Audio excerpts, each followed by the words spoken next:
Hello everyone, ಎಲ್ಲರೂ ಹೇಗಿದ್ದೀರಾ? ಎಲ್ಲರೂ ಚೆನ್ನಾಗಿದ್ದೀರಾ ಅಲ್ವಾ? So friends, welcome to spirit wonder. ಇವತ್ತು ಶ್ರೀರಾಮನವಮಿ. ಸೊ ಇವತ್ತು ಎಲ್ಲರ ಮನೇಲೂ ಕೋಸಂಬರಿ, ಮಜ್ಜಿಗೆ ಮತ್ತು ಪಾನಕ ಮಾಡ್ತಾರೆ. ಸೊ ನಮ್ಮ ಮನೇಲಿ ಹೇಗೆ ಮಾಡ್ತೀನಿ ಅಂತ ನಾನು ನಿಮಗೆ ತೋರಿಸ್ತೀನಿ. ಅದಕ್ಕಿಂತ ಮುಂಚೆ ನೀವು ನನ್ನ ಚಾನಲ್ನ ಸಬ್ಸ್ಕ್ರೈಬ್ ಮಾಡಿಲ್ಲ ಅಂದರೆ ಈ ಕೂಡಲೇ ನನ್ನ ಚಾನಲ್ನ ಸಬ್ಸ್ಕ್ರೈಬ್ ಮಾಡಿ. ಸೊ ನಾನು ಮಾರ್ನಿಂಗ್ ಬೆಳಗ್ಗೆ ಎದ್ದು ನಮ್ಮ ಮನೇಲಿ ಇವತ್ತು ನಾನೇ ಪೂಜೆ ಮಾಡಿದೆ. ಸೊ ಎವ್ರಿ ಡೇ ನಮ್ಮ ಯಜಮಾನ್ರು ಪೂಜೆ ಮಾಡ್ತಾಯಿದ್ರು. ಸೊ ಇವತ್ತು ನಾನೇ ನೈವೇದ್ಯ ಎಲ್ಲ ಇಟ್ಟು ಮಾರ್ನಿಂಗ್ ಪೂಜೆ ಮಾಡಿದೆ. ಸೊ ಪಾನಕ, ಮಜ್ಜಿಗೆ, ಕೋಸಂಬರಿ ಹೇಗೆ ಮಾಡೋದು ಅಂತ ನೋಡೋಣ ಬನ್ನಿ. ನಾನಿಲ್ಲಿ ಒಂದು ಲೋಟದಷ್ಟು ಮೊಸರು ತೊಗೊಂಡಿದ್ದೀನಿ, ಗಟ್ಟಿ ಮೊಸರು. ಅದಕ್ಕೆ ಮಸಾಲೆ ಆ್ಯಡ್ ಮಾಡ್ಕೊಳ್ಳೋಣ. ಸ್ವಲ್ಪ ಈರುಳ್ಳಿ, ಹಸಿಮೆಣ್ಸಿನ್ಕಾಯಿ, 1 ಇಂಚಷ್ಟು ಶುಂಠಿ, ಪುದೀನ, ಕೊತ್ತಂಬರಿ, ಇದಿಷ್ಟನ್ನು ಚೆನ್ನಾಗಿ ಗ್ರೈಂಡ್ ಮಾಡ್ಕೊಳ್ಳೋಣ. ಇಲ್ಲಾಂತಂದರೆ ಚೆನ್ನಾಗಿ ಕುಟ್ಕೊಳ್ಳಿ, ಅದು ನೈಸ್ಗೆ ಆಗಬೇಕು, ಅಲ್ಲಿವರೆಗೂ ಕುಟ್ಕೊಳ್ಳಿ. ನೋಡಿ, ನಾನು ಇಲ್ಲಿ ಒಂದು ಸ್ವಲ್ಪ ತರ್ತರಿಯಾಗೆ ಮಾಡ್ಕೊಂಡಿದ್ದೀನಿ. ತುಂಬ ಟೇಸ್ಟಿಯಾಗಿರುತ್ತೆ, ತುಂಬ ಚೆನ್ನಾಗಿ ಕೂಡ ಇರುತ್ತೆ. ಸೊ ಮಜ್ಜಿಗೆನ ನಾನಿಲ್ಲಿ ಫಸ್ಟು ಮೊಸರನ್ನ ನಾನಿಲ್ಲಿ ಕಟ್ಕೊಳ್ತಾ ಇದ್ದೀನಿ. ಮೊಸರನ್ನ ಚೆನ್ನಾಗಿ ಕಡಿಬೇಕು. ಸೊ ಅದು ಕಡಿದ್ರೇ ತುಂಬ ಚೆನ್ನಾಗಿರುತ್ತೆ. ನೋಡ್ಬೋದು, ನಾನಿಲ್ಲಿ ಚೆನ್ನಾಗಿ ಕಡ್ಕೊಂಡಿದ್ದೀನಿ. ಅದಾದಮೇಲೆ ನಾನಿಲ್ಲಿ ತೊಗೊಂಡಿದ್ನಲ್ಲ ಮಸಾಲ, ಅದು ಹಾಕ್ತಾಯಿದ್ದೀನಿ. ಸ್ವಲ್ಪ ಉಪ್ಪು ಹಾಕ್ತಾಯಿದ್ದೀನಿ ಮತ್ತು ಒಂಚೂರು ಹಿಂಗೆ ಕೂಡ ಹಾಕ್ತಾಯಿದ್ದೀನಿ. ನಿಮಗೆ ಎಷ್ಟು ತೆಳ್ಳಗೆ ಬೇಕೋ ಅಷ್ಟು ನೀರು ಹಾಕ್ಕೊಳ್ಳಿ. ಸ್ವಲ್ಪ ಹಿಂಗೆ ಹಾಕ್ಕೊಂಡಾದ್ಮೇಲೆ ಕೊತ್ತಂಬರಿ ಯೂಸ್ ಮಾಡಿಬಿಟ್ಟು ನೋಡಿ, ಮಜ್ಜಿಗೆ ರೆಡಿ ಆಗಿದೆ. ಸೊ ಇದನ್ನು ಲೋಟಕ್ಕೆ ಹಾಕ್ಕೊಳ್ಳೋಣ. ಸೊ ಫ್ರೆಂಡ್ಸ್, ನಾನಿಲ್ಲಿ ಲೋಟಕ್ಕೆ ಹಾಕ್ಕೊಳ್ತಾ ಇದ್ದೀನಿ. ತುಂಬಾ ಚೆನ್ನಾಗಿರುತ್ತೆ ಮಜ್ಜಿಗೆ.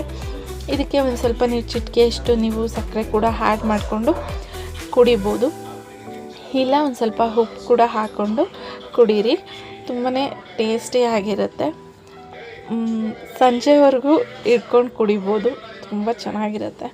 ಸೊ ಇದಾದಮೇಲೆ ಮಜ್ಜಿಗೆ ಆಗಿದೆ. ಮಜ್ಜಿಗೆ ಆದಮೇಲೆ ನಮ್ಮ ಪಾನಕ ಹೇಗೆ ಮಾಡೋದು ಅಂತ ನೋಡೋಣ. ಸೊ ನಾನಿಲ್ಲಿ ಮೊದಲೇ ಬೆಲ್ಲನ ನೆನೆಸಿಟ್ಕೊಂಡಿದ್ದೆ. ನಿಮಗೆ ಎಷ್ಟು ಬೇಕು ಬೆಲ್ಲ ಅಷ್ಟು ನೆನೆಸಿಟ್ಕೊಳ್ಳಿ. ಅದಾದಮೇಲೆ ನಾನಿಲ್ಲಿ ಕರ್ಬೂಜನ ತೊಗೊಂಡಿದ್ದೀನಿ. ನಾನಿಲ್ಲಿ 1 ಕರ್ಬೂಜನ ಮಾಡ್ತಾಯಿದ್ದೀನಿ. ಒಂದಾದರೆ ಸಾಕು, ಇಡೀ ಮನೆಯವ್ರಿಗೆಲ್ಲರಿಗೂ ಆಗೋಗ್ಬಿಡುತ್ತೆ. ಆದಷ್ಟು ನೀವು ಹಣ್ಣಿರೋದನ್ನ ತೊಗೊಳ್ಳಿ, ತುಂಬ ಟೇಸ್ಟಿಯಾಗಿರುತ್ತೆ ಮತ್ತು ಬೇಗ ಕೂಡ ಪಾನಕ ಆಗೋಗುತ್ತೆ. ನೀವು ಬೇಕು ಅಂದರೆ ನೀವು ರುಬ್ಕೋಬೋದು, ಒಂದು ಸ್ವಲ್ಪ ತರಿಯಾಗಿ ರುಬ್ಕೋಬೋದು. ಇಲ್ಲ ಅಂತಂದರೆ ನಾನಿಲ್ಲಿ ಸ್ಪೂನಲ್ಲಿ ಮಾಡ್ತಾಯಿದ್ದೀನಲ್ಲ, ಈ ಥರ ಮಾಡ್ಕೊಳ್ಳಿ.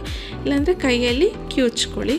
ಸೊ ನಾನಿಲ್ಲಿ ಸ್ಪೂನಲ್ಲೇ ಮಾಡ್ತಾಯಿದ್ದೀನಿ, ಬೇಗ ಆಗೋಗುತ್ತೆ ಸ್ಪೂನಲ್ಲಿ ಮಾಡಿದ್ರೆ. ನೋಡಿ, ಅದಾದಮೇಲೆ ನೋಡಿ ಬೇಗ ಆಗೋಗ್ಬಿಡುತ್ತೆ.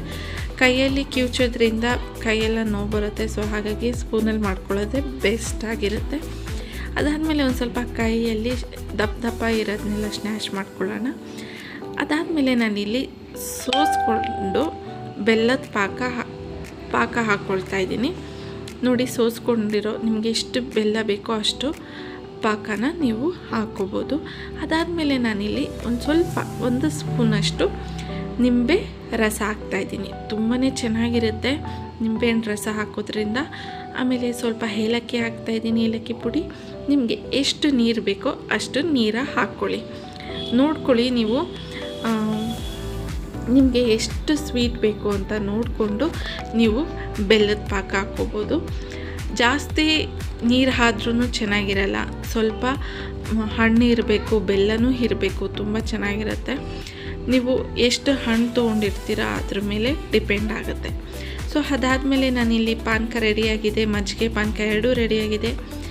ಮತ್ತು ನಾನಿಲ್ಲಿ ಕೋಸಂಬರಿ ಮಾಡ್ತಾಯಿದ್ದೀನಿ. ಸೊ ನಮ್ಮನೇಲಿ ಕೋಸಂಬರಿ ನಾನು ಇದೇ ಥರ ಮಾಡೋದು. ನಾನಿಲ್ಲಿ ಅರ್ಧ ಗಂಟೆ ಮುಂಚೆನೇ ಹೆಸರು ಬೇಳೆನ ನೆನೆಸಿಟ್ಕೊಂಡಿದ್ದೀನಿ. ಅದನ್ನು ಸೋರಾದಮೇಲೆ ನಾನಿಲ್ಲಿ ಒಂದು ತಟ್ಟೆಗೆ ಸ್ಪ್ರೆಡ್ ಮಾಡ್ಕೊತಾ ಇದ್ದೀನಿ, ನೋಡ್ಬೋದು. ಆಮೇಲೆ ನಾನಿಲ್ಲಿ ಸೌತೆಕಾಯಿನ ಚೆನ್ನಾಗಿ ತೊಳೆದಾದ್ಮೇಲೆ ನಾನು ಈ ಥರ ಕಟ್ ಮಾಡ್ಕೊಳ್ತೀನಿ. ಸೌತೆಕಾಯಿ ಇನ್ನೂ ತುಂಬ ಚೆನ್ನಾಗಿರುತ್ತೆ. ನೀವು ಸೌತೆಕಾಯಿ ಮತ್ತು ಹೆಸರು ಬೇಳೆನ ನೀವು ಎಷ್ಟು ಹಾಕ್ತಿರೋ ಅಷ್ಟು ತುಂಬ ಚೆನ್ನಾಗಿರುತ್ತೆ ಸೌತೆಕಾಯಿ ಹಾಕೋದ್ರಿಂದ. ಸೊ ಈ ಥರ ಚೆನ್ನಾಗಿ ನೈಸಾಗಿ ಸಣ್ಣದಾಗಿ ಕಟ್ ಮಾಡ್ಕೋಬೇಕು ಸೌತೆಕಾಯಿನ.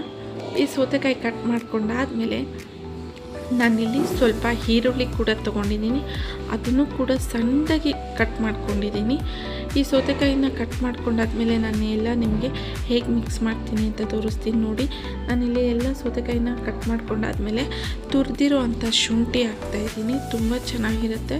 ಶುಂಠಿ ಮತ್ತಿಗೆ ಈರುಳ್ಳಿ ಸಣ್ಣದಾಗಿ ಹೆಚ್ಕೊಂಡಿದ್ದೀನಿ, ನೋಡ್ಬೋದು ನೀವು. ಸಣ್ಣ ಅಂದರೆ ತುಂಬ ಸಣ್ಣದಾಗಿ ಹೆಚ್ಕೊಂಡಿದ್ದೀನಿ.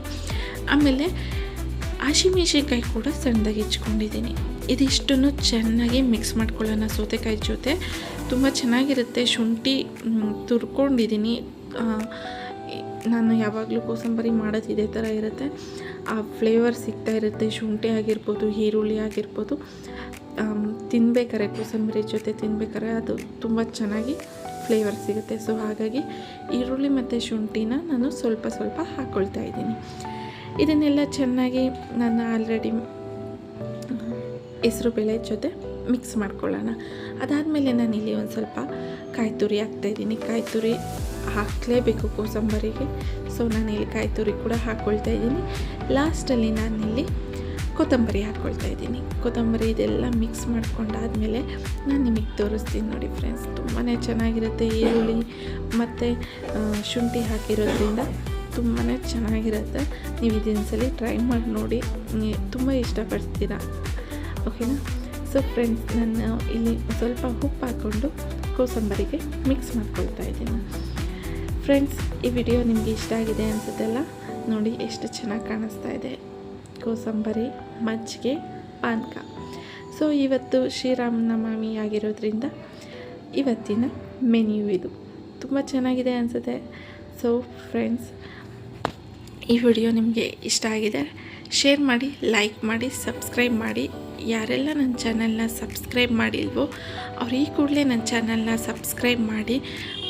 ಮತ್ತೆ ನಾನು ಇದೇ ಥರ ವಿಡಿಯೋ ಹಾಕಬೇಕು ಅಂದರೆ ನನಗೂ ಮೋಟಿವೇಶನ್ ಬೇಕು. ಸೊ ಹಾಗಾಗಿ ನೀವು ನನಗೆ ಸಪೋರ್ಟ್ ಮಾಡ್ತಾಯಿರಿ. ನಾನು ಮತ್ತೆ ಇನ್ನೊಂದು ವಿಡಿಯೋದಲ್ಲಿ ನಾನು ನಿಮಗೆ ಸಿಗ್ತೀನಿ. ಬಾಯ್ ಬಾಯ್ ಫ್ರೆಂಡ್ಸ್.